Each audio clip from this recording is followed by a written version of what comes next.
आज सबसे बड़ी खबर, वक्फ कानून को लेकर के जो केस याचिकाएं दायर की गई सुप्रीम कोर्ट में और सुनवाई हुई आज। वक्फ कानून पूरे देश में इस वक्त बहस और संग्राम का केंद्र है। जब जब जिक्र हुआ, हर बार हंगामा हुआ, हल्ला हुआ। वक्फ संपत्तियों के मैनेजमेंट के लिए बनाए कानून अब सुप्रीम कोर्ट पहुंचा। सुप्रीम कोर्ट में इसी को लेकर सुनवाई हुई और आज सुप्रीम कोर्ट में बड़ी सुनवाई हुई। आपको बताऊं कि 73 याचिकाएं थी आज। 73 याचिकाओं पर सुनवाई करते हुए सुप्रीम कोर्ट ने सभी पक्षों को सुना और बहुत अहम सवाल भी उठाया। गैर मुसलमानों की एंट्री पर सवाल उठाया और अब सभी की निगाहें हैं कि कल सुप्रीम कोर्ट में क्या होगा, क्योंकि कल भी सुनवाई होनी है। इसमें कल ज्वलंत मुद्दे पर सुप्रीम कोर्ट कोई ठोस दिशा पूरे विवाद को दे सकता है।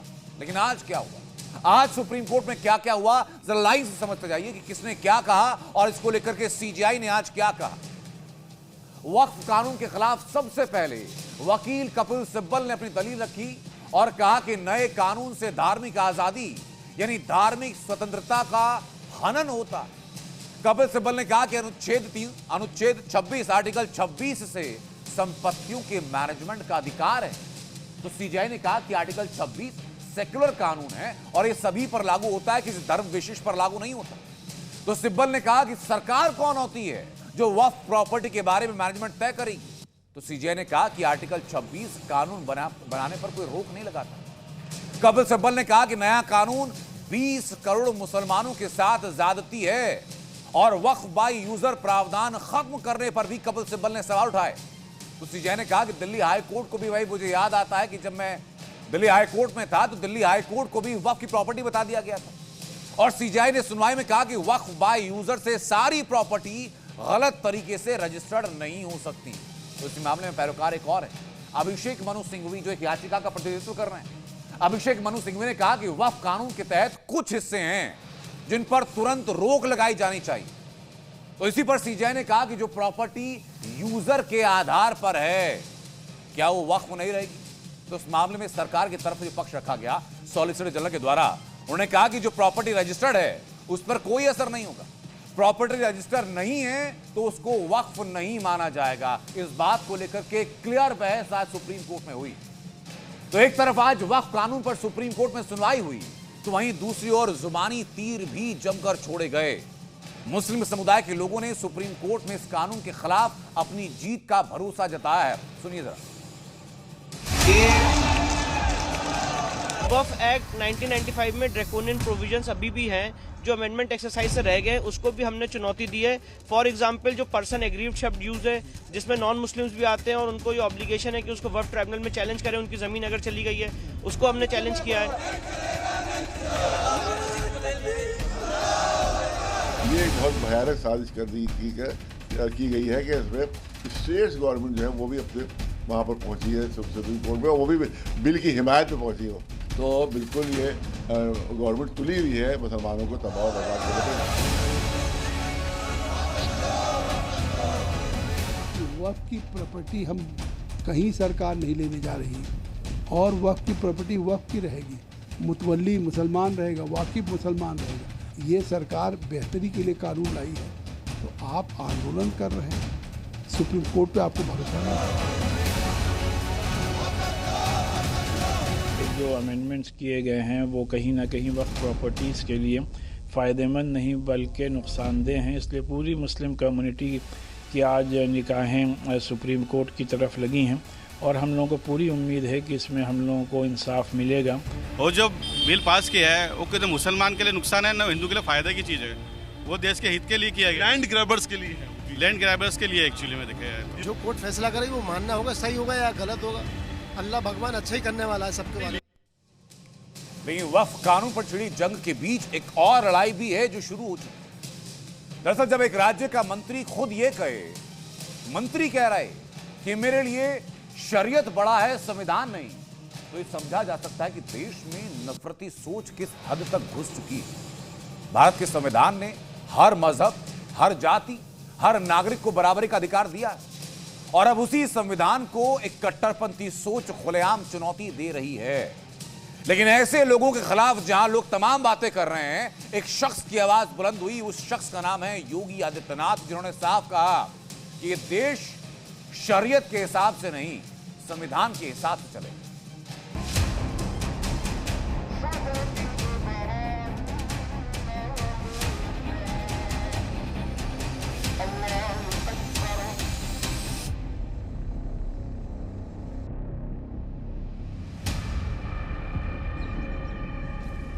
भारत तो बाबा साहब के द्वारा बनाए गए संविधान से चलेगा।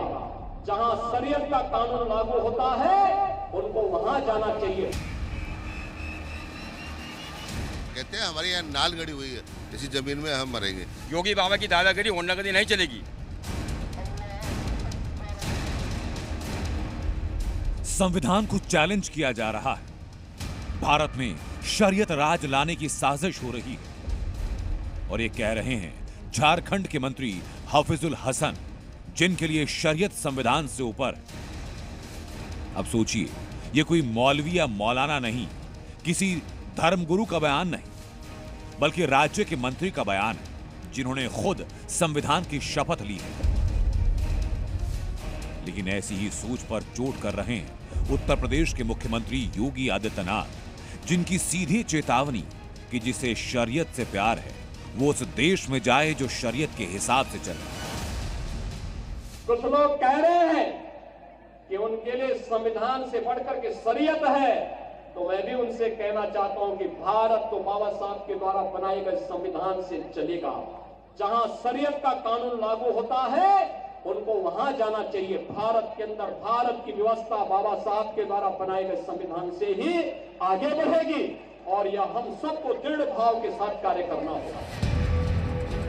यानी योगी ने लाइन साफ कर दी कि हिंदुस्तान में सिर्फ संविधान चलेगा, शरीयत नहीं। लेकिन झारखंड सरकार के मंत्री का शरीयत को संविधान से बड़ा बताना संविधान पर हमला ही नहीं, बल्कि उस सोच का सबूत भी है जो भारत को शरीयत के रंग में रंगना चाहती है।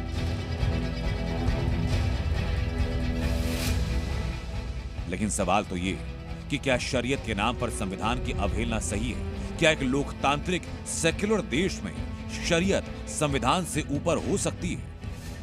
झारखंड के मंत्री की इसी सोच पर सवाल को लेकर हम देश के मुसलमानों के पास गए, तो सुनिए कि देश का एक आम मुसलमान क्या सोचता है। संविधान के हिसाब से चलेंगे, शरीयत के हिसाब से? दोनों के हिसाब से चलना पड़ेगा। कोई एक के हिसाब से नहीं चलेंगे? नहीं, दोनों नाम सवार हो रहे हैं अब तो। नहीं, वो देखो अपन हिंदुस्तान के अंदर है तो उसमें एकता होनी चाहिए। पर योगी बाबा तो कह रहे हैं जो शरीयत के हिसाब चले वो शरीयत वाले देश में चले जाए। योगी बाबा तो कुछ भी कहेंगे, तो भाई एक आदमी की थोड़ी मानेंगे। शरीयत इंसानियत सिखाती है, संविधान बाद में बना है। शरीयत वो चीजें बताती है, संविधान की सारी चीजें शरीयत में है। शरीयत से ही संविधान बना है। शरीयत जो है हमारी पहले शरीयत थी, बाद में संविधान बना है। संविधान जो है नीचे है या हमारा शरीयत ऊंचे पे है, दोनों बराबर में है। मुसलमानों के दो हिस्से नजर आए। एक हिस्सा वो जो शरीयत वाले बयान की वकालत करता है, तो एक हिस्सा वो भी है जो सिर्फ देश में संविधान चाहता है। मुझे एक इंसान का बता दीजिए, खास तौर से एक मुस्लिम समाज में से जिसने संविधान का सम्मान न करता हो, कानून न मानता हो, एक इंसान का नाम बता दीजिए जो विरोध में बात करता हो। कोई हिंदुस्तान के विरोध में बात नहीं करता। संविधान और शरीयत, शरीयत एक मजहब का नाम हो गया और संविधान देश के लिए बहुत जरूरी है। संविधान से देश चलेगा। उनके जो भाषण है ये डंडे वाले या बिल्डोजर वाले, ये संविधान में नहीं लिखा है कहीं भी। जरूरत है देश को इसी सोच से बचाने की, वो सोच जो संविधान से ऊपर शरीयत को मानती है, वो सोच जो भारत में कट्टरपंथ चाहती है, वो सोच जो संविधान को कुचलना चाहती है। और ऐसी सोच को करारा जवाब देना होगा, और यही लाइन साफ की उत्तर प्रदेश के मुख्यमंत्री योगी आदित्यनाथ ने। ब्यूरो रिपोर्ट, जी मीडिया। योगी आदित्यनाथ जो कुछ बोलते हैं हमेशा खुलकर बोलते हैं। वो जो कुछ करते हैं वो ताल ठोक कर करते हैं, और यही वजह कि अब दूसरे राज्यों में उत्तर प्रदेश के मुख्यमंत्री की डिमांड शुरू हो गई, और खासतौर पर बंगाल में जो हालात हैं, जिस तरीके से हिंदुओं को मारा जा रहा है, जिस तरीके से भीड़ वहां पर हिंसा कर रही है, आगजनी कर रही है, ऐसे में विपक्ष के नेता शुभेंदु अधिकारी खुलकर कह रहे हैं कि उनकी अपील योगी जी से है कि वो बंगाल आए। लेकिन इस खबर के बाद ममता बनर्जी क्या कह रही हैं, सुनिए जरा।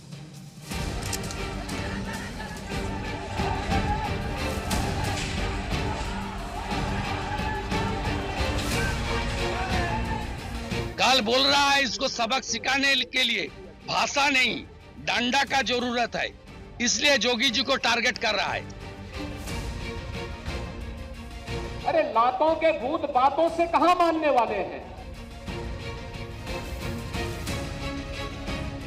जोगी बड़ो बड़ो बात कर रहा है, सबसे बड़ा भोगी है। पश्चिम बंगाल जल रहा है, वहां की सरकार तमाशा देख रही है। जहां कानून का राज होना चाहिए वहां तुष्टीकरण खेला जा रहा है। जहां जरूरत है सुरक्षा की वहां दंगाइयों को खुली छूट दी जा रही है। और इसीलिए अब बंगाल में मांग उठ रही है कि हमें योगी मॉडल चाहिए, वो योगी मॉडल जिसने यूपी में दंगाइयों का खेल खत्म कर दिया। मैं जोगी जी को रिक्वेस्ट करूंगा वो बंगाल में तुरंत आए और लगातार उन्होंने हिंदू का रक्षा करने के लिए यहाँ थोड़ा काम करे। जोगी जी का भी बंगाल में जरूरत है और किस तरीके से उन्होंने यूपी में दंगाई को सबक सिखा रहा है, वो बंगाल का हिंदू जनता को आकर बोल के थोड़ा हौसला बुलंद होना चाहिए। इससे पहले साध्वी प्राची ने भी कहा था कि बंगाल को बचाना है तो योगी आदित्यनाथ को वहां भेजना चाहिए। बंगाल के अंदर योगी जी को भेज देना चाहिए ताकि हिंदुओं की रक्षा और सुरक्षा हो सके। दरअसल बंगाल में इस वक्त आग लगी है, हिंदुओं के घर जलाए जा रहे हैं, लूटमार हो रही है, लेकिन सीएम ममता बनर्जी इस अत्याचार पर खामोश हैं। ये देख योगी आदित्यनाथ का भी खून खौल उठा। वो खुद कह रहे हैं कि लातों के भूत बातों से नहीं मानते, दंगाइयों का इलाज सिर्फ डंडा है। आप देख रहे होंगे बंगाल जल रहा है, वहां की मुख्यमंत्री चुप है, दंगाइयों को शांति दूत कहती है। अरे लातों के भूत बातों से कहां मानने वाले हैं? लेकिन सेकुलरिज्म के नाम पर इन लोगों ने दंगाइयों को दंगा करने की पूरी छूट दे रखी है। पूरा मुर्शिदाबाद पिछले एक सप्ताह से चल रहा है, सरकार मौन है। बहनों और भाइयों, इस प्रकार की अराजकता पे लगाम लगनी चाहिए। जब बंगाल में योगी की डिमांड बढ़ी तो ममता बनर्जी आपा खो बैठी, सीधे व्यक्तिगत हमला कर दिया। योगी बड़ो बड़ो बात कर रहा है, सबसे बड़ा भोगी है। महाकुंभ में कितना लोगों का मौत हुआ, कितना लोगों ने इंजर्ड हुआ, कोई लिस्ट ऑफ पब्लिकली दिया? नहीं दिया। बड़ा बड़ा बात करते हो। किसने एनकाउंटर में मेरा मारा? एक भी में रैली किसी को नहीं करने देते, एक भी मिशन नहीं करने देते, लोगों को डर दिखा के रख दिया। लोगों ने एक रैली भी नहीं कर सकते हैं। अरे बांग्लादेश तो फ्रीडम আছে। ममता को डर है कि अगर योगी बंगाल में आए तो उनका तुष्टीकरण वाला मॉडल ध्वस्त हो जाएगा। फिलहाल बंगाल सुलग रहा है, हिंदू खौफ में हैं और योगी की मांग भी इसीलिए हो रही है क्योंकि जब दंगाई बेकाबू हो जाएं तो योगी मॉडल ही आखिरी इलाज बनता है। ब्यूरो रिपोर्ट, जी मीडिया। और बात उत्तर प्रदेश की।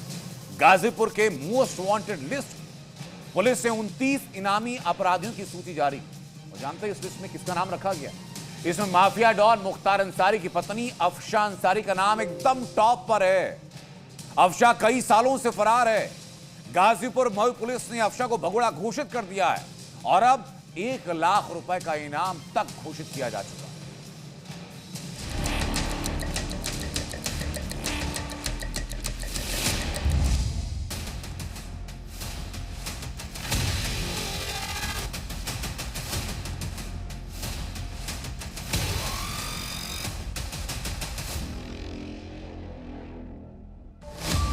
यूपी के बाहुबली माफिया मुख्तार अंसारी की पत्नी और लेडी डॉन के नाम से मशहूर अफशा अंसारी आखिर कहां है? इसकी खबर ना तो यूपी पुलिस के पास है और ना ही यूपी एसटीएफ के पास। सुरक्षा एजेंसियां लगातार अफशा अंसारी का पता लगाने की कोशिश कर रही हैं, मगर हर बार अफशा चकमा देने में कामयाब हो जाती हैं। पुलिस को उम्मीद थी कि अफशा अपने पति मुख्तार अंसारी की मौत पर तो सामने आएंगी, मगर अफशा सामने नहीं आई और अब एक बार फिर से अफशा अंसारी की चर्चा हो रही है। क्योंकि मुख्तार अंसारी की बीवी अफशान अंसारी अब 1 लाख रुपए की इनामी हो गई हैं। पहले अफशान अंसारी पर गाजीपुर पुलिस ने 25,000 रुपए का इनाम रखा था, मगर अब इसे डबल कर 50,000 रुपए कर दिया है। मऊ पुलिस पहले ही अफशान अंसारी पर 50,000 के इनाम का ऐलान कर चुकी है, यानी अब अफशान अंसारी पर यूपी पुलिस की ओर से पूरे 1 लाख रुपए का इनाम घोषित किया जा चुका है। दरअसल लाख कोशिशें करने के बावजूद मुख्तार अंसारी की पत्नी अफशान अंसारी तक पहुंचने में यूपी पुलिस कामयाब नहीं हो सकी है।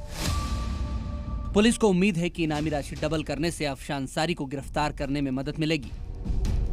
इसके अतिरिक्त कई हत्या के मामलों के अभियुक्त जिनमें 50,000 का इनाम घोषित है और हमें उम्मीद है कि इसमें जनता के द्वारा सकारात्मक सूचनाएं मिलेंगी और हम इनको कानून का शिकंजा कसने में कामयाब होंगे।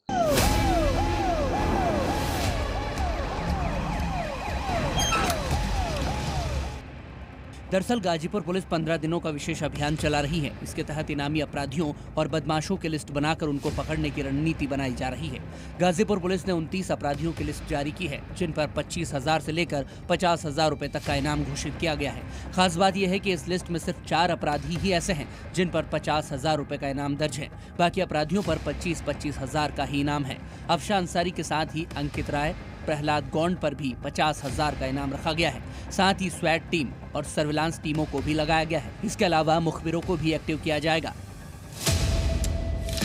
गाजीपुर पुलिस ने इस अभियान के तहत अपराधियों को 15 दिनों के अंदर पकड़ने का लक्ष्य रखा है, जिसमें सबसे पहला नाम मुख्तार अंसारी की बीवी और इलाके की लेडी डॉन कही जाने वाली अफशान अंसारी का नाम है।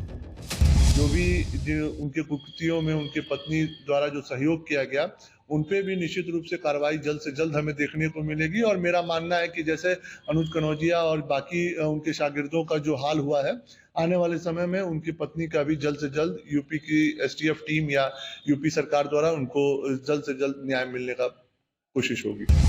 अब देखना ये होगा कि आखिर योगी फोर्स कब तक लेडी डॉन को पकड़ पाती है। ब्यूरो रिपोर्ट, जी मीडिया।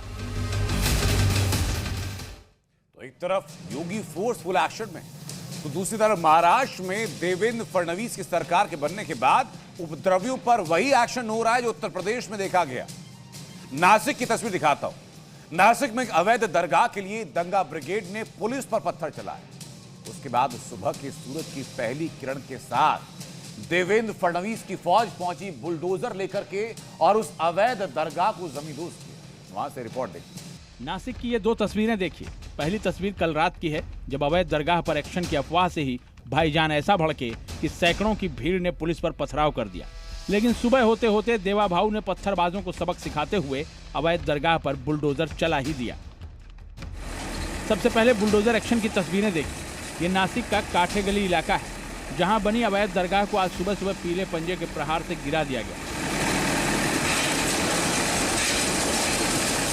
एक साथ 2 बुलडोजर पहुंचे और अपने करारे वार से अवैध दरगाह को जमींदोज कर दिया। इस बुलडोजर एक्शन की जरूरत क्यों पड़ी, इसके लिए बीती रात के हालात देखिए, जब करीब 400 उपद्रवियों की भीड़ ने पुलिस प्रशासन की टीम पर धावा बोल दिया। हंगामे और नारेबाजी के बाद पत्थर चलाना शुरू कर दिया।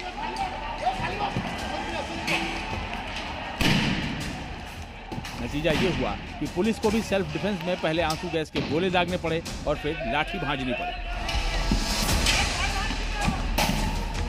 उपद्रवियों के इस हमले में करीब 20-30 पुलिस वाले घायल हो गए, जबकि पुलिस प्रशासन की कई गाड़ियां भी डैमेज हो गईं। नासिक शहर में द्वारका के पास बना हुआ इल्लीगल दरगाह निकालने की तैयारी नासिक महापालिका और पुलिस ने कल रात को की थी, जिससे चलते बड़ी पत्थरबाजी जो है वो नासिक शहर में देखी गई। नासिक शहर के जो पुलिस थी, करीबन 15 पुलिस के ऊपर पत्थरबाजी की गई और आप देख सकते हैं कि यह गाड़ी के हाल है पुलिस के, जहां पर पुलिस ने की गाड़ियां भी 3 से 4 गाड़ियां जो है वो फूट चुकी है और उसके साथ साथ 15 लोग जो है 15 कर्मचारी जो है पुलिस कर्मचारी वो जख्मी हो चुके हैं। अब समझिए कि ये पूरा हंगामा हुआ क्यों, रात को पत्थरबाजी क्यों हुई और सुबह बुलडोजर क्यों चला। दरअसल नागपुर की तरह यहाँ भी बवाल के पीछे एक अफवाह थी। यहाँ की अवैध दरगाह के बारे में अफवाह फैलने से तनाव बढ़ा। इस दरगाह पर 1 अप्रैल को नगरपालिका ने नोटिस जारी किया था और चेतावनी दी थी कि अवैध निर्माण हटा लें वरना ध्वस्त कर दिया जाएगा। समय सीमा पूरी होने पर पुलिस ने बीती रात इलाके में ट्रैफिक रूट बदल दिया, साथ ही बिजली भी काट दी गई थी। जिससे भीड़ का गुस्सा भड़क उठा और पत्थरबाजी शुरू कर दी गई। वहीं नेशनल हायर केस में गांधी परिवार पर शिकंजा बहुत तेज कसता जा रहा है। दिल्ली की राजधानी कोर्ट में ईडी ने चार्जशीट दाखिल कर दी थी, वो खबर बताई थी आपको। और इस बार ऐसे नाम जो कांग्रेस की रीढ़ कहे जाते हैं, राहुल गांधी, सोनिया गांधी, सैम पित्रोदा, सुमन दुबे, यानी पूरा गांधी परिवार और उनके करीबी सर्कल अब सीधे जांच के दायरे में। लेकिन जैसी ही चार्जशीट दाखिल हुई उसी दौरान एक और मोर्चा रॉबर्ट वाड्रा के खिलाफ भी खुल गया। बल्कि उसके पहले सुबह रॉबर्ट वाड्रा ईडी दफ्तर पहुंचे थे पूछताछ का सामना करने के लिए, और वो था लैंड डील केस। लेकिन आज लगातार दूसरे दिन ईडी रॉबर्ट वाड्रा से पूछताछ कर रही है। इन दोनों घटनाक्रम के खिलाफ कांग्रेस अब सड़कों पर है। कांग्रेस कार्यकर्ता उग्र हैं और देश के हर एक जगह पर, लगभग हर बड़े शहर में कांग्रेस का यही प्रदर्शन देखने को मिला और इस पर अब राजनीति भी हो रही है।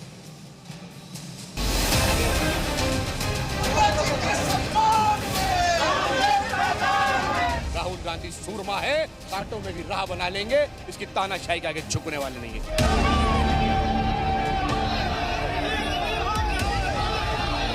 तानाशाही सरकार है, खाली बदले की भावना से किया जा रहा है।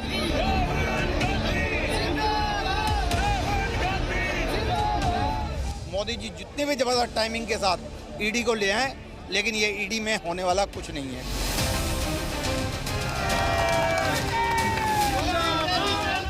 जानबूझ के पॉलिटिकली राहुल गांधी जी और सोनिया गांधी जी को टारगेट जो करने का काम किया है, ये पूर्णतः द्वेषपूर्ण भावना से कार्य किया गया है।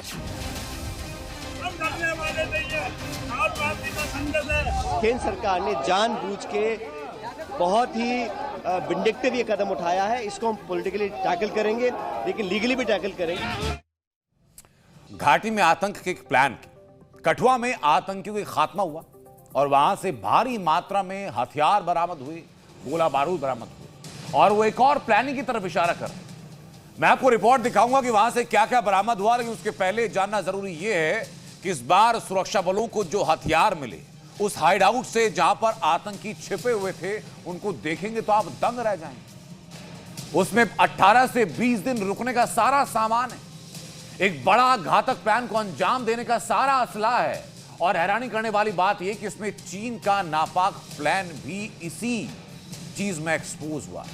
अब चीन का प्लान कैसे एक्सपोज हुआ? जहां पर सेना पहुंची आतंकियों को खत्म करने के लिए, वो हाइड आउट सेना को कैसे मिला, वहां पर जो आतंकी थे उन आतंकियों के पास क्या क्या हथियार मौजूद थे, वो हथियार कैसे आतंकियों के पास पहुंचे, उनके पास रसद कितनी थी, ये पूरा का पूरी चीज डिकोड हो चुकी है। वो ग्राउंड रिपोर्ट के जरिए मैं दिखाऊंगा आपको, और दिखाऊंगा ये भी कि सेना जिस तरीके से लगातार ऑपरेशन चला रही है और कितने आतंकी ऐसे हैं जो वहां छिपे हो सकते हैं, पूरा जो एरिया में कॉम्बिंग ऑपरेशन चलाया जा रहा है उसकी स्ट्रेटेजीज क्या क्या है, और कैसे सीमा पार से घुसपैठ करके आने वाले आतंकियों के लॉन्चिंग पैड तक को तबाह किया जा रहा है। रिपोर्ट जरा देखिए।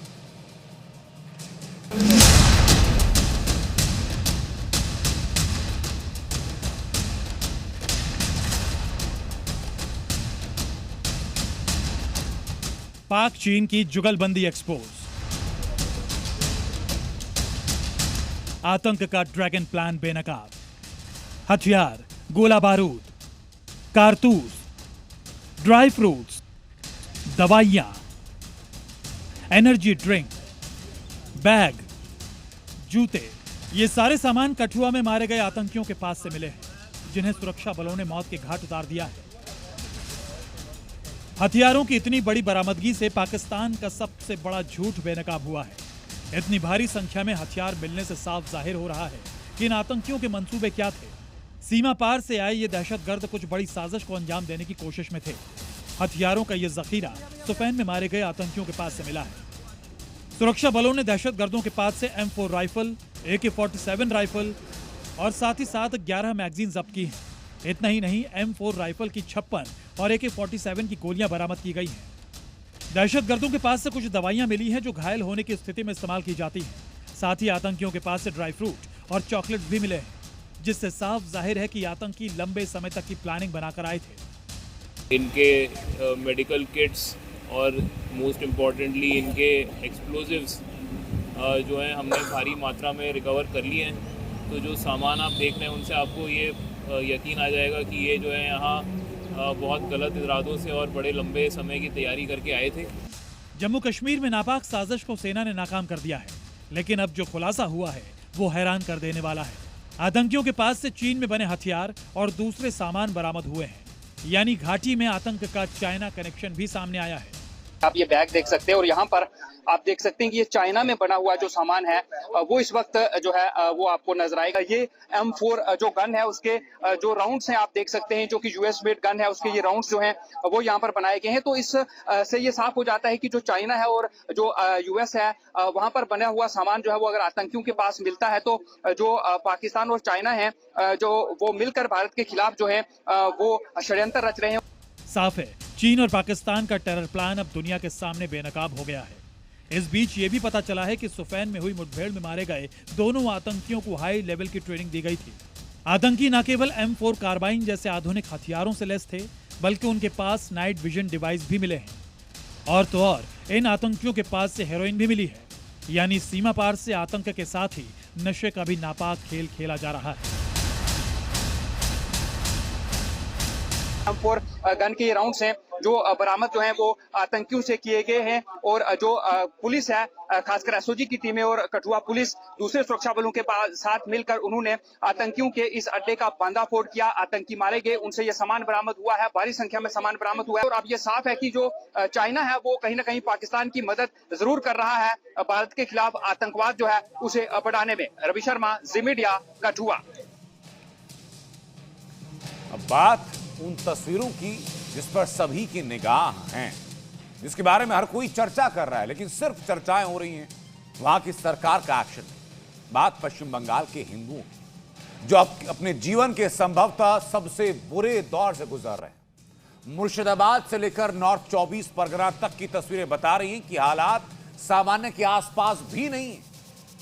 हिंदुओं को हिंदू होने के लिए वहां मारा जा रहा है, टारगेट किया जा रहा है। लेकिन ममता बनर्जी जो कर रही है वो और चौंका रहा है। जिन लोगों को, जिस वर्ग को मदद की, सांत्वना की, सुरक्षा की सबसे ज्यादा जरूरत है, ममता बनर्जी वहां ना होकर के जाकर मुलाकात कर रही हैं इमामों के साथ। ममता बनर्जी व्यस्त हैं राजनीतिक आरोप प्रत्यारोप में। ममता बनर्जी व्यस्त हैं अपने आप को राजनीतिक तौर पर डिफेंड करने में। और दलील ये कि सब कुछ जो हो रहा है, जो हिंदुओं पर हमले हो रहे हैं, हिंदू अपना घर छोड़कर जा रहे हैं, ये सब हो रहा है चूंकि बंगाल बदनाम हो जाए। बंगाल का नाम पे बदनाम करते हैं, साफ होना चाहिए। चुनाव में हिंदू लोग एकजुट होकर इसका बदला लेने वाला है। बंगाल जल रहा है, मुर्शिदाबाद 24 परगना में आग लगी है, हिंदुओं के घर जलाए जा रहे हैं, लूटमार हो रही है, कट्टरपंथी सरेआम कानून की धज्जियां उड़ा रहे हैं और तो और पानी में भी जहर घोलने की साजिश हो रही है। लेकिन सीएम ममता बनर्जी इस अत्याचार पर खामोश है, आंखें मूंदे बैठी हैं। हिंदुओं का दर्द बांटने की बजाय ममता इमामों से मिल रही हैं। जिस वक्त ममता बनर्जी को दंगा पीड़ितों के घर जाना चाहिए था, वो बंगाल के इमामों से मीटिंग कर रही थी। हिंदुओं के जख्मों पर मरहम लगाने की जगह इमामों से मुलाकात कर रही थी और तो और बंगाल को बदनाम करने का आरोप भी लगा रही थी। फेक वीडियो दिखाता है, हमने पकड़ लिया। 8 वीडियो भेजा, जो 8 वीडियो कोई कर्नाटका का है, कोई उत्तर प्रदेश का है, कोई बिहार का है, कोई राजस्थान का है, और आप बंगाल का नाम पे बदनाम करते हैं, साफ होना चाहिए। ममता बनर्जी आरोप लगा रही हैं कि बंगाल को बदनाम किया जा रहा है, लेकिन बंगाल से आ रही ये तस्वीरें क्या झूठी हैं?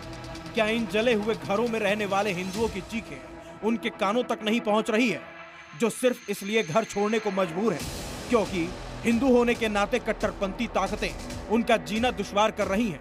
जब हमने बंगाल के दंगा पीड़ितों से बात की तो सुनिए वो कैसे खौफनाक दास्तां बयां कर रहे हैं। डर से बहुत छोटा छोटा बच्चा है, बहुत लोग वहाँ पे, बहुत लोग हैं, चले गए हैं, चले गए, जल गए। हमको क्या करेगा, उसको तो घर करने का चाहेगा, हम लेना का देना है, छोटे छोटे बच्चा है। जीवन जो जी रहे वही एक ही कपड़ा में 3-4 दिन से मकान में कोई रहने नहीं पाता। घर का जो आसपास जो हम लोग जो रहते हैं सब उसमें हम लोग सब खाना उना जो आता है खिचड़ी खा के 3 दिन से ये सब जी रहे हैं। बंगाल में हिंसा की आग में हिंदू झुलस रहे हैं, बच्चे रो रहे हैं, माएं घर छोड़ने को मजबूर हैं, लेकिन ममता सिर्फ इमामों से क्यों मिल रही हैं? सवाल ये है कि क्या दंगा पीड़ितों की जगह ममता को इमामों की फिक्र है? ममता दंगा प्रभावित इलाकों में क्यों नहीं गई? क्या बंगाल को कट्टरपंथियों के हवाले कर दिया गया है? बंगाल में आखिर बांग्लादेश जैसे हालात क्यों पैदा किए जा रहे हैं? बंगाल के नेता विपक्ष तो बंगाल की ममता सरकार को मुस्लिम लीग की सरकार बता रहे हैं। This is a completely Muslim II government, Muslim League II government, functioning by the Mamata Banerjee in West Bengal. सुन लीजिए, टीएमसी का डेज आर नंबर। 26 चुनाव में हिंदू लोग एकजुट होकर इसका बदला लेने वाला है। बंगाल में हिंसा के खिलाफ देश के बाकी हिस्सों से आवाज उठ रही है, लेकिन इस पर ममता का मुंह बंद है, क्योंकि पीड़ित हिंदू है।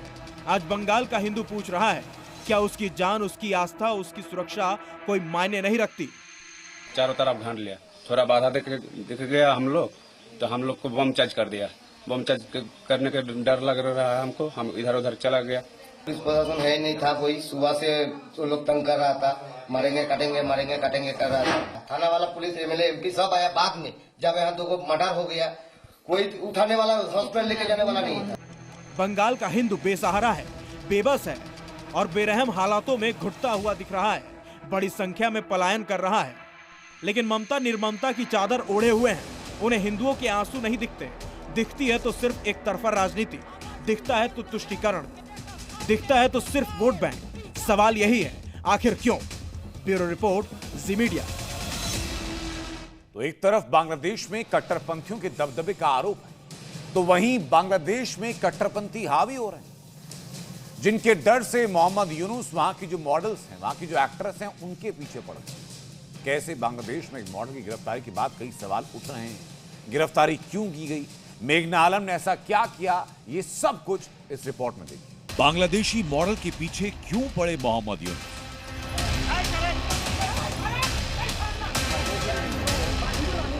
बांग्लादेशी मॉडल का सऊदी ब्लैकमेल कांड क्या है? बांग्लादेश में क्या हो रहा है? एक तरफ कट्टरपंथ हावी है, तो दूसरी तरफ संकेत ये कि सरकार मॉडल्स और एक्ट्रेस से डर रही है। तो सवाल ये कि क्यों एक के बाद एक बांग्लादेश के अंदर मॉडल्स और एक्ट्रेस को निशाना बनाया जा रहा है? इनसे मिलिए। ये बांग्लादेश की मॉडल हैं, नाम है मेघना आलम।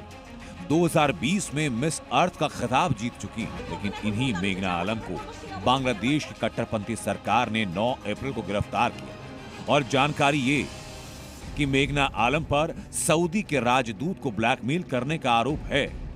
आरोप ये कि मेघना आलम ने देश की सुरक्षा को खतरे में डाला और इसी के चलते मेघना को स्पेशल पावर एक्ट के तहत गिरफ्तार किया गया। यानी मेघना आलम को अनिश्चितकाल के लिए हिरासत में रखा जा सकता है और यही है बांग्लादेश का तानाशाही कानून। लेकिन सवाल यह कि बांग्लादेश में एक मॉडल पर यह तानाशाही एक्ट लगा क्यों?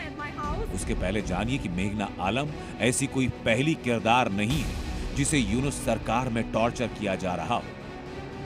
इसके पहले नाम आया था एक्ट्रेस मेहर अफरोज शॉन, जिन्हें गिरफ्तार किया गया। उसके बाद नंबर आया बांग्लादेशी एक्ट्रेस सोहना सबा का, जिन्हें गिरफ्तार किया गया। और अब नंबर मेघना आलम का। लेकिन गिरफ्तारी से पहले मेघना आलम ने सोशल मीडिया लाइव पर क्या कहा? यानी गिरफ्तारी से पहले मेघना बांग्लादेशी पुलिस से गुहार लगाती रही, लेकिन गुहार का कोई असर इसलिए नहीं क्योंकि मेघना आलम को गिरफ्तार करने की प्लानिंग पहले ही हो चुकी थी।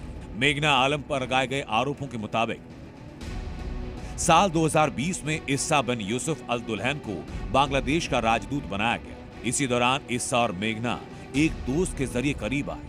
2024 में इस्सा का बांग्लादेश से ट्रांसफर हुआ तो मेघना ने ब्लैकमेल करना शुरू किया गया।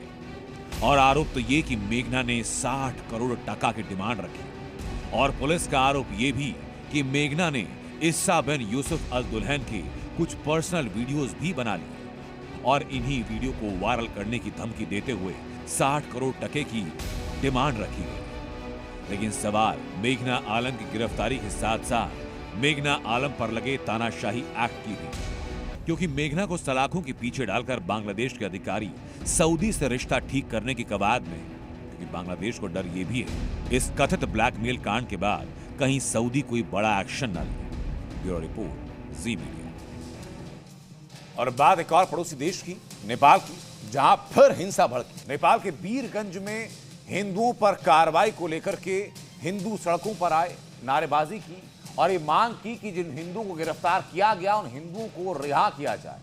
लेकिन इस बार हिंसा क्यों भड़की? बार बार हिंसा क्यों भड़क रही? और क्या नेपाल के इस माहौल के पीछे किसी विदेशी साजिश का हाथ है? हिंदुओं के खिलाफ कार्रवाई, नेपाल में आक्रोश हाय। आगजनी, नारेबाजी और झड़प, वीरगंज में फुल ऑन एक्शन। नेपाल में कौन बिगाड़ रहा है माहौल? नेपाल एक बार फिर विरोध प्रदर्शन की आग में जल रहा है। ये तस्वीरें नेपाल की, जहां हिंदू राष्ट्र को लेकर आंदोलन है। और नेपाल में ही हनुमान जयंती के दिन मुसलमान पत्थर बरसाते हैं। और जब प्रदर्शन हो तो हिंदुओं पर ही कार्रवाई होती है।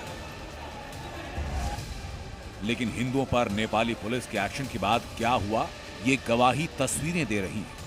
नेपाल के वीरगंज में पुलिस प्रशासन के खिलाफ लोगों ने मोर्चा खोला, सैकड़ों लोग सड़कों पर उतर आए। ये 3 तस्वीरें देखिए। नेपाल के वीरगंज में पुलिस की मुस्तैदी के बाद हिंदू सड़कों पर आए, सड़क पर टायर जलाए गए, हिंदू युवकों की गिरफ्तारी के विरोध में नारेबाजी हुई, जुलूस निकला और इसी दौरान पुलिस और प्रदर्शनकारियों में झड़प हुई। लोगों के नेपाल पुलिस पर गंभीर आरोप है। प्रदर्शनकारियों ने बीती रात पुलिस प्रशासन के खिलाफ विरोध किया, जगह जगह टायर जलाए। प्रदर्शनकारियों का आरोप यह कि वीरगंज में हनुमान जयंती के जुलूस पर मुसलमानों ने पथराव किया, लेकिन अब कार्रवाई के नाम पर एक्शन हिंदुओं पर ही हो रहा है और इसी के खिलाफ नेपाल के हिंदुओं में नाराजगी है। हनुमान जन्मोत्सव के मौके पर निकाले गई शोभा यात्रा के बाद यहाँ जब मुस्लिमों ने पथराव किया, उसके बाद यहाँ पर हालात बिगड़ गए और प्रशासन को कर्फ्यू लगाना पड़ा। और उसके बाद सोमवार से कर्फ्यू हटाने के बाद निषेधाज्ञा लागू कर दिया गया था। लेकिन इसी बीच वीरगंज प्रशासन के द्वारा 2 हिंदुओं की गिरफ्तारी कर ली गई, जिसके बाद तमाम हिंदू आक्रोशित हो गए और सड़क पर उतर गए और बीती रात जमकर तोड़फोड़ हुआ और तोड़फोड़ में ही पुलिस को लाठीचार्ज करना पड़ा, जिसके बाद से यहाँ के तमाम हिंदू नाराज हैं। लेकिन नेपाल में जो कुछ हो रहा है, सवालों का सिरा बीजिंग तक जाता है। सवाल चीन पर, क्योंकि अब तक जिन देशों में चीन की दखल हुई, वहां के राजनीतिक हालात अस्थिर हुए। नेपाल की सरकार पर सीपीईसी के नाम पर दबदबा बढ़ा और नेपाल की मदद कर सरकार में चीन ने अपनी पैठ बढ़ाई। लेकिन नेपाल में अगर राजशाही लौटती तो सीधा नुकसान चीन को होगा। तो क्या माना जाए कि नेपाल में जो कुछ हो रहा है उसके पीछे चीन का हाथ है? क्योंकि जब से नेपाल में लोकतांत्रिक सरकार है, तब से चीन का दबदबा नेपाल में बढ़ा है। लेकिन जब से नेपाल में राजशाही और हिंदू राष्ट्र की मांग उठी, तभी से चीन चिंतित है। तो कयास ये कि हिंदू राष्ट्र के प्रदर्शन को दबाने के लिए चीन के इशारे पर हिंदुओं के खिलाफ नेपाल में साजिश हो रही है। ब्यूरो रिपोर्ट, जी मीडिया। राजनीति में आज सिर्फ इतना ही। आप बने रहिए जी न्यूज के साथ।